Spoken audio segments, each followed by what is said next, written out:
Hi, everybody. It's Kevin and Donna from RPH Ally. We're so excited to see you guys. We just got back from kind of a fantastic week of really impressive speakers, including the Donna Bartlett that delivered an incredible kind of presentation speech about the impact of deprescribing and all the elements that deprescribing touches on inside of healthcare. So really thankful for the RPH Ally soiree, and we'll tell you a little bit more about that. We're going to jump today into unintentional weight loss. Lots of things happening around the space on what are we using to decrease weight gain or to minimize weight gain in some of our patients? Issues with everything from obesity to just moderate weight complexity elements that pop up. But we're going to jump on the other side. And speaking of the other side, I'm going to hit this banner and we're going to jump right back with you.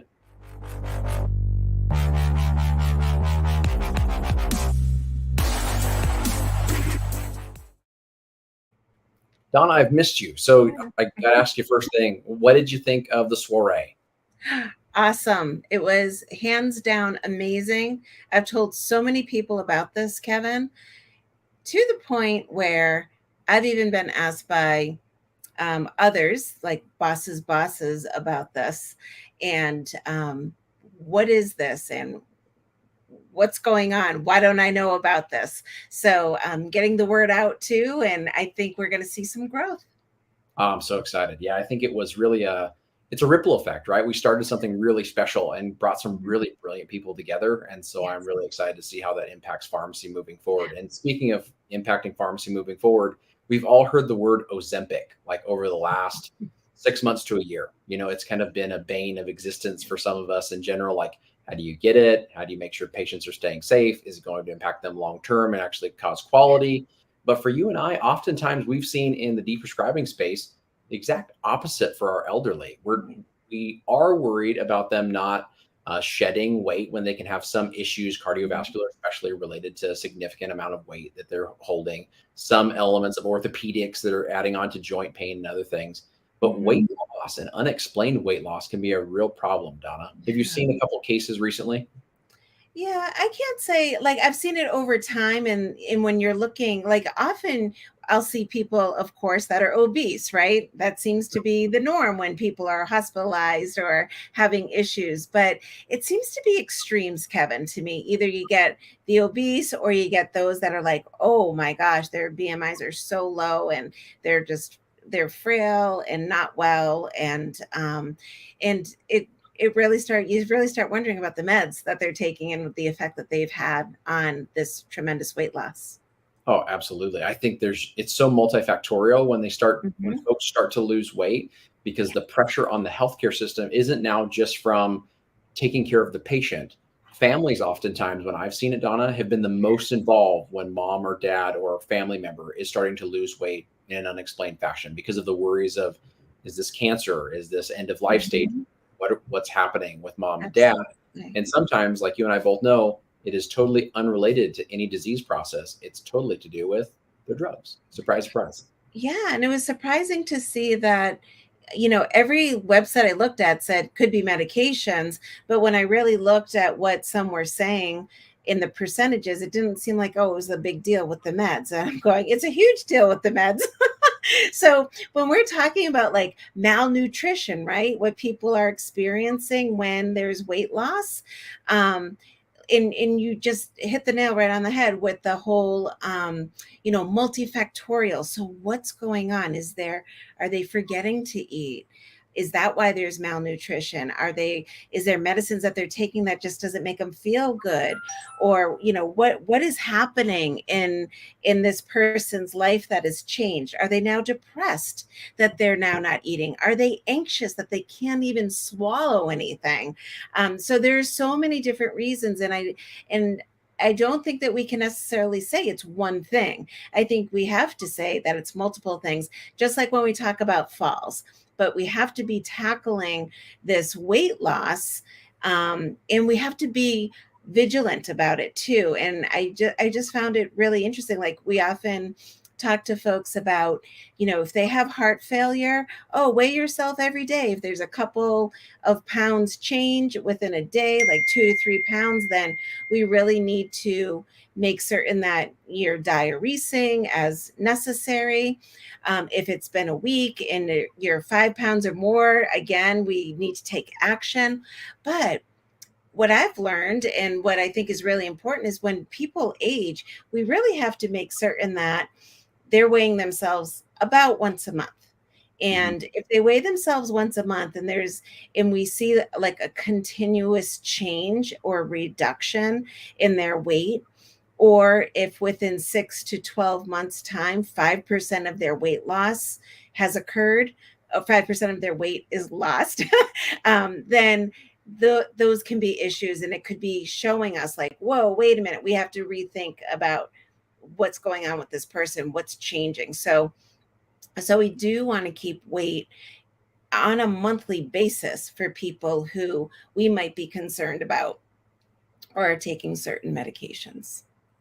And with that, Donna, with keeping weight with our patients, I mean, in the long-term care setting, in the institutionalized setting, really easy because we're Mhm. taking weight, requiring it.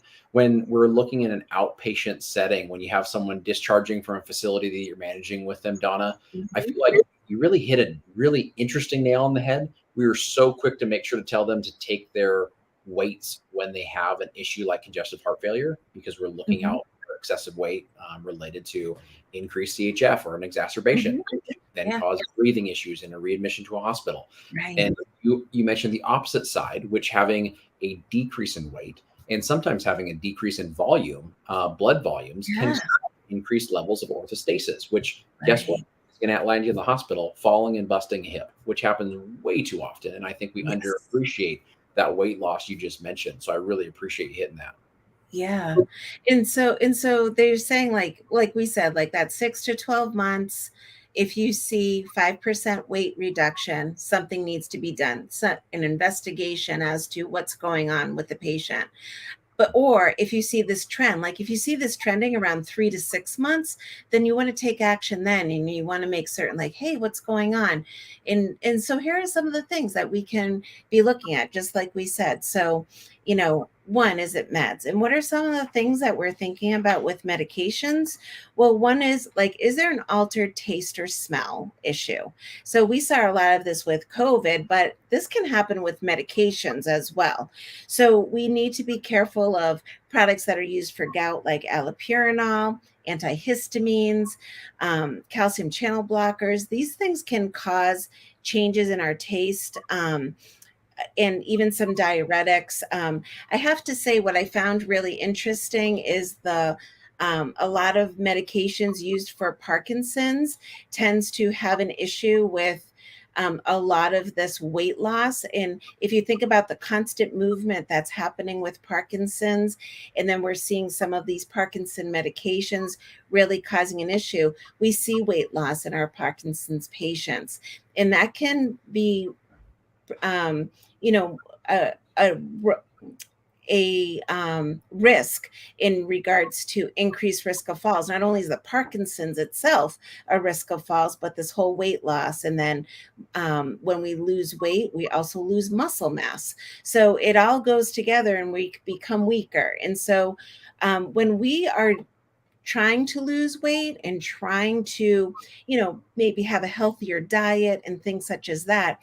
The one thing that we also need to do is make certain that we're strength training as well and taking care of our muscles so that we're not just wasting both fat and muscle, because it happens. If we're just losing weight, we're not exercising, that's going to happen. So now think about your older adult who really isn't eating. Maybe the medications that they're using are causing some nausea and vomiting kind of issues, dry mouth, can't swallow very well. And so now they're losing weight. Their intake isn't as robust as it used to be. They're probably fatigued, feel weak, not exercising. So therefore, now they're losing weight. They don't feel great. And now they're not exercising. So they really are losing both the fat and the muscle, which is already happening in our older adults. So Mhm. that's some stuff that we really need to be careful about. I noticed that you put up that list, Kevin, in regards to those meds. But Yeah. other things that can happen, like we spoke about, is not only that altered taste, but there could be like anorexia that gets involved. And so someone's loss of appetite. And we see this with some SSRIs, and one in particular is fluoxetine, because it's so long acting in our older adults that we really run into this. So those folks that have been taking fluoxetine for a lot of years, and they're on a strength that might be higher than maybe necessary at this point because their body has changed over time, that could be a real red flag. So one of the when I'm teaching my students, I will often say, if somebody's complaining about not really having an appetite and they're on fluoxetine, that's probably one of the first drugs you want to look at. Also, things such as digoxin, benzodiazepines, levodopa, again for Parkinson's, metformin. These are all things that can reduce someone's wanting to eat. So anorexia, lack of food intake. So we need to be thinking about, what are all these meds, and know that just like everything else, before I talked about falls risk and all these additive effects that can increase the risks, and they're all additive. Same thing here with this whole unintentional weight loss. If they're on more than one of these meds, then probably there's more of a chance for this weight loss and anorexia and various side effects happening, causing this weight loss. Dry mouth, we've talked about this many, many times over with anticholinergics causing the dryness. But if you think about it, if you're dry, if you're really, really dry, any one of us could be, just parched because of whatever reason, right? Hot day and you're parched and you try to eat something, it's not going to go down very well. You really need some fluid or something. So if you think about someone who is constantly dry, of course they're not going to eat well or eat much. It's uncomfortable. So it makes sense. Like we can all relate to that, as to not really having an appetite if that's the case. So that's an issue. There's also swallowing issues, with bisphosphonates and NSAIDs. So that can be issues too because of kind of like those erosive type of products, that might be an issue. So a lot of issues with medications. It's just a small list. It's it really anything that has these side effects. And I remember in school learning about nausea and vomiting, right? And it's like, which medicine doesn't cause that? So if someone's having an issue, they might very well just not be able to tolerate a certain medication.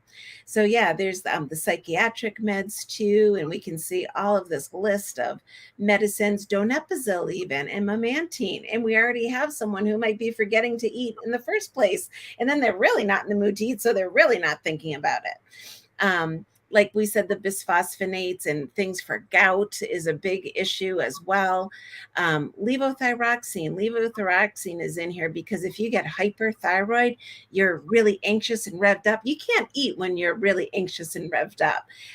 It's very uncomfortable. Metformin causes stomach upset, diarrhea, and weight loss in itself. And then, of course, we have all of these other products. So these others, like we said, of course, antibiotics can be upset your stomach, but those hopefully are for a shorter period of time, so might not be so chronic. But we do know that some antibiotics are chronically used or repetitively used because our older adults might be having more infections because of lack of movement on top of that. Iron is very upsetting to the stomach. Potassium is can be very caustic to the stomach too. Alcohol, of course. So all of these things are, of course, an issue for our older adults. So when we see someone that is not feeling well, losing weight, becoming weaker, we really got to look at those meds first and foremost, as well as any other diagnosis. Of course, we want to be looking at this, perhaps a cancer or something of some sort, but it's not the only reason. There's lots of reasons why somebody might not have a good appetite or be losing weight or being malnourished. And to anybody that's like, oh my goodness, Kevin and Donna, like you just threw me like every drug I can think of could cause this. Please know that when Donna and I are evaluating a regimen, it's not that we're suspecting every one of these drugs could be it. Like there's a way that you can break down these individual drugs to look at which ones are the most likely to accumulate, which ones have been started more recently, which one just had a drug interaction with another drug that was started more recently. So then you Right. can start targeting these things and going after the ones that are the most likely suspects and don't Right. have to become as overwhelmed with looking at the entire regimen as being the problem, because there are several things that people have been on for years. You're monitoring them appropriately, all their levels are looking well, and they're a less likely candidate. Not that they can't be the case, because I've had several patients surprise me with, oh Yeah. wow, that was the culprit. I had to lower the Yeah. levothyroxine because we looked at the TSH 2 months ago, and just last month, like it spiked up on us. And Right. so anyway, I think there's some of those things that can be popped up, Donna. And I love that you kind of mentioned a way to think of it in your head is look at the things that are causing nausea. Look at the things that are causing issues with swallowing difficulty in general. Like what things would make you not want to eat. Donna talked about being amped up and not wanting to eat. The exact opposite side of that spectrum is when you're sedated, you don't want to eat, Hmm. right? So Absolutely. Yep. benzodiazepines or pain treatment. So yeah, I love that. I mean, it's a massive list, but a really good one to go over. Yeah. And so the other side of it too, Kevin, is, we talked a lot about the medicines, but again, I'm doing a lot of paralleling with falls here because I think that it's so important that we really tackle both of these. But just like certain disease states might increase your risk of falls, there's certain disease states that will also increase your risk of weight loss, unintentional weight loss. So I know you mentioned cancers, but um, what about the other things? What about like that not such a harsh diagnosis, but not that these are any easier. But Parkinson's, like we talked about, is an issue. COPD is a real issue because if you're not breathing well, it's very difficult to eat. Yeah. Just think about like holding your breath and trying to eat. It doesn't really go together. So that can be an issue for folks. HIV and AIDS, of course, that can be an issue if somebody is losing their appetite due to meds or disease. Also, muscle mass, heart failure, we talked about as well, where if someone is increasing their the edema and they are having issues um, with like congestion of um, fluid congestion with heart failure, then they will most likely lose their appetite too eventually because there's just no room and the volume of the fluids is just so high that it's causing issues both GI wise and breathing wise, etc. So lots of issues with that. Depression and, like we said, anxiety, those two. Type 1 diabetes, and we don't necessarily think of that so much in our older adults, but it happens. People's pancreas do not function any longer, and people can become type 1 even in their older years. So I've seen um, a number of people be diagnosed with type 1 diabetes in their 60s and beyond. So, something to be aware of. And then, of course, thyroid issues can be another reason why there could be weight loss or this unintentional weight loss. So not only are we looking at meds, but we're also looking at the disease states. Yes. And like we had said at the beginning, multifactorial in regards to all of this. Another product to be thinking about too is how well is someone able to use their inhalers, especially their the antimuscarinic inhalers. So um, things known as the llamas. They are going to cause a lot of dry mouth, dry throat potentially. So those are also issues in regards to, not just only the oral medicines, but also inhalers themselves can be of issue. Huge. Lots and lots of things to think about, Kevin. Yeah, I mean, I think that the only other one that really, well, I mean, I'm sure we could just go all night, but the Mhm. other one that I've encountered often, Donna, I'd love to hear your thoughts or stories on it. And it's Mhm. funny because sometimes we try to treat appetite issues with things that can cause these issues. But Hmm. Disease states that cause a decrease in peristalsis or constipation, are things that often just go overlooked, that you're not treating the element that's actually causing them not to want to eat. Most Sure. people that are constipated don't want to consume more food. Like that's something Absolutely. that just ends up happening there. Yeah. Uh, Yeah. but those are ones that highlighted for me. Any thoughts there, Don? I know that we're running up close to time for you and Yeah. I, but No, any absolutely. It totally makes sense. And people, of course, aren't going to want to eat if that's the case. Also, if they're having a lot of fiber, that could be an issue for folks too. So if they're not like noticing, because their thirst reduces, thirst sensation reduces over time. So that can be an issue. So they might not be getting in enough fluid, and then not being able um, to pass and become constipated. So that's all issues as well. And a lot of medications. I mentioned the calcium channel blockers. That's one in particular that might do that. Iron can be constipating. That would be an issue too. So we definitely have those products as well. So not only are they causing, you know, issues with, you know, maybe like this whole anorexia. I think that's probably the reason why they are causing that, Kevin. Just, and it's a great point that you bring up. No, that makes perfect sense. I think the one thing that you brought up there, Donna, was some of the things that we use for treatments oftentimes, and I see it way too often that it's someone is losing weight. First thing we do is we go to one of these drugs to try to increase appetite stimulation, and then Hmm. oftentimes we go and we choose a drug like Megace or Magestrol that Hmm. has studies that are not positive for its use overall, regardless, and then Right. we choose a dose that actually doesn't increase the overall appetite level or stimulation. But Yeah. give me your thoughts, Donna, on other things that we reach for and some deprescribing concerns with that. Yeah, so I've definitely seen it. So of course we're thinking about prescribing cascades, right? So if someone has lost their appetite and they're, unintentional weight loss, and you see them on multiple meds that could be interfering with this, and now we're adding on something else instead. Not only are we having to check for interactions, but also studies show um, that Megace is not very effective at all. And if you think about choosing wisely, and also like Beer's list and various lists and criteria that we use in treating older adults, they say don't use these. It's not effective.